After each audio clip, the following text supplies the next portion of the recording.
డబ్బు, అనారోగ్యం, ఉద్యోగం, వ్యాపారం, అప్పులతో బాధపడుతున్నారా? మీకోసమే లాంచ్ యువర్ ఫ్యూచర్ ప్రోగ్రామ్. నమస్తే, welcome back to Suman TV. ప్రస్తుతం మనతో పాటు ఉన్నారు ఫ్యామిలీ కౌన్సిలర్ రజనీ రామ గారు. నమస్తే మ్యామ్. నమస్తే నవీన. మేడం, ఇప్పుడు వైఫ్ అండ్ హస్బెండ్ చూడండి, అందమైన భార్య ఉన్నా, మంచి పిల్లలు, కుటుంబం బాగుంది, ఎక్కడ గొడవలు లేవు, హ్యాపీగా ఉన్నారు, మంచి ఉద్యోగం, డబ్బులు అన్నీ బాగానే ఉన్నాయి. అయినా సరే భర్త వేరే ఆడదాని వైపు ఎందుకు మనసు పడతారు? తెలియకుండా అఫైర్స్ పెట్టుకోవడము. ఇక్కడ భార్య మళ్ళీ బాగానే చూసుకుంటాడు, ఈమెనేం తక్కువ చేయడు, ఈమెకి ఏం కావాలో కొనిస్తాడు, పిల్లలకి ఏం కావాలో అవి చేస్తాడు, ఆమెను బాగా ప్రేమగా చూసుకుంటాడు. మళ్ళీ ఎంత ప్రేమ అంటే అసలు ఇక నువ్వే మొత్తం నాకు అన్నట్టుగా అలా.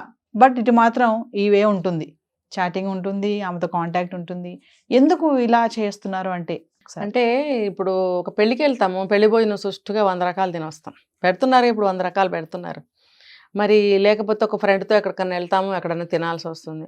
లేకపోతే లేట్ అయింది, ఒక హోటల్లో తిన్నాం. లేకపోతే ఇవాళ మా ఆవిడ కొంతమందికి ప్రతిరోజు వంట ఏంటని అడిగే అలవాటు ఉంటుంది. ఆవిడే పప్పు వంకాయ అందనుకోండి, అబ్బాయి ఇవాళ ఏం తింటాంలే పప్పు వంకాయ, బయటికి వెళ్ళి తినొద్దాం. అంతే. ఇది కూడా ఏమవుతుంది? నాకు ఆవిడంటే ప్రేమ లేదా? నేను సాయంత్రానికి ఇంటికి అక్కడికే వెళ్తున్నాను కదా, పిల్లల్ని చూసుకుంటున్నాను, డబ్బులు ఇస్తున్నాను, ఫీజులు కడుతున్నాను, సినిమాలకు వెళ్తున్నాం, పెళ్ళిళ్ళకి పేరెంటాలకు వెళ్తున్నాం, వాళ్ళతో కూర్చొని గడుపుతున్నాం. వెళ్తే తప్పేంటి?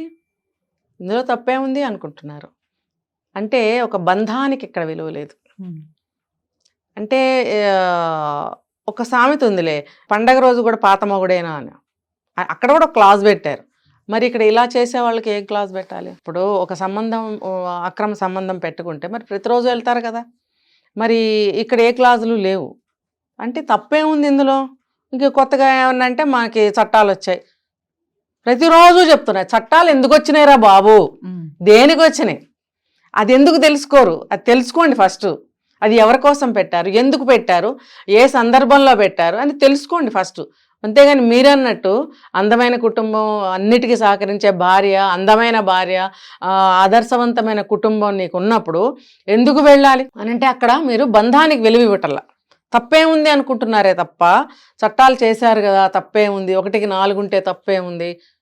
ఇప్పుడు ఒకరోజు భార్యకి తలనొప్పి వస్తుంది, లేకపోతే పీరియడ్స్ వస్తాయి, లేకపోతే ఆవిడ ఊరు వెళ్తుంది ఏదో అన్నప్పుడు మీరు ఆ 1, 2 రోజులు, 3 రోజులు, 4 రోజులు, 5 రోజులు కూడా మీరు కంట్రోల్లో లేనంటే వ్యధవ బుద్ధి మీకుందని మీరు ఒప్పుకోండి. మరి అంటే అందరి గురించి కాదు మేడం, అందరు మగవాళ్ళ గురించి మనం మాట్లాడుకోవద్దు.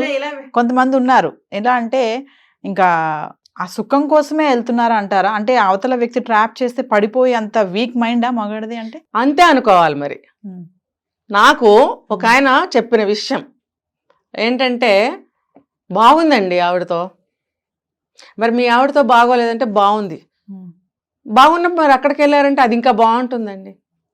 దీనికి ఏంటి సమాధానం అంటే, నువ్వు వెళ్ళి ఆ గోతులో ఆ పెంటలో దిగిన తర్వాతే కదా అది నీకు బాగుంది అని తెలిసింది.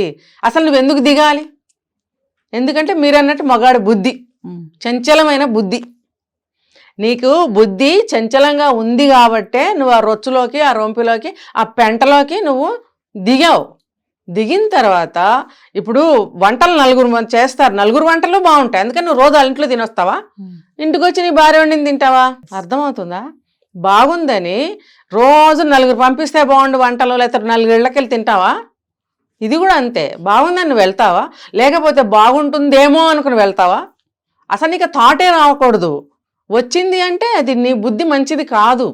నీకు భార్య అంటే చచ్చే ప్రేమ ఉంది, పిల్లలంటే నాకు ప్రాణం అని నువ్వు ఎన్ని మాట్లాడినా కూడా నీ బుద్ధి మంచిది కాదు, నువ్వే నిరూపించుకుంటున్నావు. రేపొద్దున నీ భార్య బిడ్డలకు తెలిసినప్పుడు పురుగులాగా చూస్తారు, నిన్ను ఎంత నీచంగా చూస్తారు. అది కావాలి మరి వాళ్ళకి. కొంతమంది అడుగుతారు మేడం, ఇంకా అంటే సిమ్టమ్స్ తెలిసిపోయి భార్య కనుక అడిగింది అనుకోండి, సమాధానం ఏముంటుందంటే, అంటే నా మీద నీకు నమ్మకం లేదా, నన్ను ప్రేమించట్లేదా, నన్ను ఇలా అనుమానిస్తున్నావా, నీకేం తక్కువ చేశాను, నేను ఎంత బాగా చూసుకుంటున్నాను కదా, నువ్వు ఎలా ఆలోచిస్తున్నావు అలాగా. అంటే ఇంకా ఆల్రెడీ దొరికిపోయినట్టే అతను. అప్పటికి ఇలా మాట్లాడతారంటే అక్కడ మళ్ళీ భార్యని మోసం చేస్తున్నట్టే కదా. ఆ టైంలో కూడా వాళ్ళు ఏమైనా చేయొచ్చు. నన్ను అనుమానిస్తున్నావా అంటే, అనుమానిస్తుంది. ఎందుకు అనుమానిస్తుంది అని అంటే, అనుమానాస్పదమైన పరిస్థితుల్లో నువ్వే ప్రవర్తిస్తున్నావు. అనుమానం నువ్వు కలిగేటట్టుగా నువ్వే ప్రవర్తిస్తున్నావు. నీ యొక్క ఆ చూపులు తెలిసిపోతాయి, దొంగ చూపులు, భయంగా ఉండే చూపులు, మాటల తొట్టుపాటు, లేకపోతే ఫ్లోలో ఎప్పుడో ఒకప్పుడు ఒక ముక్క గబుక్కును వదిలేసేయడం మాట, అది ఎవిడెన్స్ దొరికేస్తుంది. భార్యను గుర్తుపెట్టుకోండి, పెద్ద సైకాలజిస్టు, ఒక సైక్రియాటిస్టు, ఒక సైంటిస్టు, ఒక మేధావి అని మర్చిపోకండి ఎవరు కూడా. ఏ కేటగిరీ అయినా సరే, పాచి పని చేసుకునే వాళ్ళే కాదు, రోడ్లు ఊడ్చుకునే వాళ్ళే కాదు, అమీర్లే కాదు, ఎవరైనా సరే ఆడవాళ్ళంటే అది. మీరు ఎక్కడైనా కానీ ఇక్కడ కాదు అనేది తెలుసుకోండి ఫస్ట్. డిటెక్టివ్ అంటారు, ఏ పేరైనా పెట్టుకోండి, ఇంకా అంతే. ఓవరాల్ గా చెప్పంటే ఒక శక్తి అంతే. మీరు ఎన్ని కప్పదాట్లు వేసినా, ఎన్ని కుప్పిగంతులు వేసినా, ఎన్ని అబద్ధాలు ఆడినా, ఎన్ని డాన్సులు వేసినా, మీ యొక్క ఈ చివరి మూమెంట్, ఈ చివరి మీ నోట్లో నుంచి వచ్చే లెటర్ ఉంటుంది కదా, అక్షరము, ప్రతి అక్షరానికి 10 అర్థాలు ఆవిడ చక్కగా రాసి మీకు చూపించగలదు. మీరు అనుకుంటారేమో ఆ ఫ్లోలో ఒక మాట వదిలేసానులే, ఆవిడేం పట్టించుకోలేని. మీరు ఒక మాట వదిలితే ఆవిడ 100 మాటలు రాసుకుంటుంది అక్కడ. మీరు ఆ ఒక్క మాట వదిలినందుకు ఆవిడ 100 మాటలు రాసుకుంది అంటే, మీ బాడీ లాంగ్వేజ్, మీ చూపులు, ఇవన్నీ కూడా, మీ చేష్టలు ఆవిడకి కొన్ని లక్షల అనుమానాలు రేకెత్తిస్తుంది. ఆవిడ ప్రాపర్టీ హస్బెండ్ అనేవాడు, మరి తన ప్రాపర్టీని తను కాపాడుకోవడే ప్రయత్నంలో ఎంతో నిఘా పెడుతుంది. ఈ టైంకి ఆఫీస్ వదులుతారు, ఈ టైంకి రోడ్డు మీద టైం పడుతుంది, ఈ టైంకి ఇంట్లో ఉండాలి కదా, అమ్మో ఎక్కడున్నాడు, ఇమీడియట్లీ స్ట్రైక్ అయిపోద్ది. ఉంటుంది. ఏంటి 5 నిమిషాలు లేట్ అయింది, లేకపోతే 2 నిమిషాలు లేట్ అయింది, రోజు ఈ టైంకి గుమ్మంలో ఉంటావు కదా అంటే, 2 నిమిషాలు నాకు ఎక్కడన్నా ఒక వ్యక్తి కనపడ్డాడు, మాట్లాడాల్సి వచ్చింది అన్న ఎవరితో మాట్లాడు, ఏం మాట్లాడు, ఏదో చెప్పాడు. నిజమైన విషయం అయినా కూడా ఈవిడే అందులో నుంచి 100 ప్రశ్నలు వేయగలదు. ఆహా అవునా, అలా అడిగాడా, అయితే నువ్వేం చెప్పావు, ఇది చెప్పాను, అప్పుడు అతను ఏమన్నాడు, మరి నువ్వు ఇది ఇలా చెప్పకుండా ఉండాల్సింది కదా అంటే, మరి అప్పుడు అతను అలా అడుగుతాడు, ఇలా ఒక 100 లాగగలదు ఆవిడ నువ్వు 2 మాటలు చెప్తే. కాబట్టి ఒళ్ళు దగ్గర పెట్టుకోండి. ఎన్ని వేషాలు వేసినా డిటెక్టివ్, సైకాలజిస్ట్, ఇంకేవో చెప్పారు 2-3 పేర్లు మీరు. సైక్రియాటిస్ట్, ఒక సైంటిస్ట్, మేధావి, జాగ్రత్తగా ఉండాలంటున్నారు. ఇంకా అన్నిటికంటే మించింది మీరు ఆవిడ ప్రాపర్టీ. ఏమైనా అనొచ్చు, ఏమైనా చేయొచ్చు మిమ్మల్ని. ఎందుకంటే అంత ఉన్నప్పుడు ఆవిడ మిమ్మల్ని చచ్చేంత విధంగా ప్రేమిస్తుందని అర్థం. అంత ప్రేమించబట్టే మీ యొక్క ప్రతి క్షణం మీద ఆవిడ నిఘా పెడుతుంది. ఎందుకంటే ప్రతి ఒక్క క్షణం కూడా తనదే, మీ యొక్క ప్రతి క్షణం కూడా తనదే. అది ఎప్పుడు మర్చిపోవద్దు. నా భార్యను బాగా చూసుకుంటున్నాయి, వాళ్ళు వెళ్ళేటప్పుడు పట్టుచీర పట్టుకెళ్దాం, వాళ్ళు వెళ్ళేటప్పుడు మల్లెపూలు పట్టుకెళ్దాం, ఇవాళ వెళ్ళేటప్పుడు ఆవిడకి ఇష్టమైంది వాచి కొనుక్కెళ్దాం, నువ్వు ఏమన్నా ఇవి బై, నువ్వు 2 నిమిషాలు లేట్గా వచ్చావు, నువ్వు బుక్ అయిపోయావు అంతే. నువ్వు నిజం చెప్పినా అక్కడ వర్కౌట్ అవ్వదు. అంటే అక్కడ వాళ్ళు కూడా ఆ టైంలో నటిస్తున్నారని అనుకోవచ్చు కదా. అంతే మరి, అంతే కదా, అంతే. అంతే. కాకపోతే ఇక్కడ నేను చెప్పేది ఏంటంటే, నిజంగా ఎప్పుడైనా ఒక 5 నిమిషాలు లేట్ అవ్వచ్చు, అంత అనుమానం కూడా ఆడవాళ్ళని పడద్దు అని చెప్తున్నా.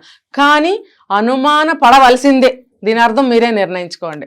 ఎందుకు అనంటే మగాళ్ళు సరైన వాళ్ళు కాదు అంటే, అందరూనా అంటే ఏమోనండి, నేను ప్రతి ఒక్క మగాడిని అడిగి నేను తెలుసుకోలేదు. దాదాపుగా ఈ మగ బుద్ధి భగవంతుడే చెప్పాడు, మగాడు కొంచెం ఎక్కువ, మగాడికి కొంచెం బుద్ధి ఉంటుంది అని భగవంతుడే మనకి పురాణాల్లో చరిత్రలో చెప్తున్నప్పుడు మనం ఎంత మాత్రంలో దాని ముందు. ఇప్పుడు మగాళ్ళందరూ అనొచ్చు, రజనీమ గారు ఏంటి ఇలా మాట్లాడుతున్నారు, మగాళ్ళందరూ ఇంతేనా అంటే, ఏమండి మీ మనసుని తరచి ఒక ప్రశ్న అడగండి.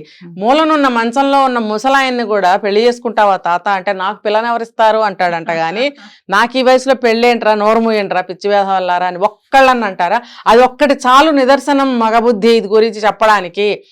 ఇప్పుడు ఎదురుగుండా ఒక ఆడ మనిషి వెళ్తుంది అని అంటే చూడకుండా తల తిప్పుకునే మగాడు ఎవడన్నా ఉన్నాడా? లేరు. కానీ ఒక మగాడిని చూసి తల తిప్పుకునే ఆడవాళ్ళు ఎంతో మంది ఉన్నారు. కావాలంటే మీరు టెస్ట్ చేసుకోండి. ఈ ధర్మిల మగబుద్ధి అని నేను మాట్లాడుతున్నాను. ఇంకా మీరే నిర్ణయించుకోండి, అందులో మీరు ఉన్నారా లేదా, నాకు మీరే నిర్ణయించుకోండి. కామెంట్ బాక్స్లో పెట్టండి, తిట్టుకోకండి. ఎందుకంటే ఈ జీవితం అంతా కూడా మన చేతిలో ఉంది. ప్రాక్టికల్గా జీవించాలి. మన కుటుంబాన్ని మన చేతులతో మనమే నాశనం చేసుకుంటామా? మళ్ళీ ఇంకో పక్కకు వస్తున్నా, ఇప్పుడు ఇంత అడ్వాన్స్ అయిపోయినాయి ఈ రోజుల్లో, అమ్మాయిలు ఇంతంత గుడ్డలు వేసుకొని తిరుగుతామో, లేదంటే 10 మంది అబ్బాయిలతో తిరుగుతామో, మేము పెళ్లి చేసుకోము అంటే కూడా ఈ కాలంలో ఇప్పుడు ఇది సబబే. మీరు ఎప్పుడు పుట్టారు? మీరు దీనికి అన్వయించుకునే అర్హత మీకు లేదు. మీరు ఎప్పుడు పుట్టారు? మీరు దేనికి విలువిస్తూ ఇప్పటి వరకు బ్రతికారో వాటికి మీరు విలువలు ఇస్తూ వెళ్ళండి. మీరు ఎంత చెప్పినా కూడా మీ పిల్లలు ఇలా వెళ్తున్నప్పుడు, ఇప్పుడు సమాజం, ఇప్పుడు ట్రెండ్ ఇలా ఉంది కాబట్టి వాళ్ళని అలా వదిలేయండి. వాళ్ళు పెళ్లి చేసుకుంటారో, మాన్తారో, 3-4 మారుస్తారో, అది ఈ తరానికి సూటబుల్. అది చేసుకోనివ్వండి. మీరు చేసుకోరు కదా, మీరు చేసుకోకూడదు కదా, మీరు చేసుకోలేరు కదా, మీరెందుకు చేయాలి? మీరెందుకు ఇంకొక ఆడ మనిషిని చూడాలి? 70 ఏళ్ళు వచ్చాక ఇంకో అక్రమ సంబంధం మీరెందుకు పెట్టుకోవాలి? మీరే పెట్టుకుంటున్నప్పుడు ఈ తరంలో అమ్మాయిలు పెట్టుకోరా, అబ్బాయిలు పెట్టుకోరా? ఎస్, దీనికి మీ దగ్గర సమాధానం ఉంటే మీ పిల్లల్ని తప్పు పట్టండి అని నేను అడుగుతున్నా. Thank you.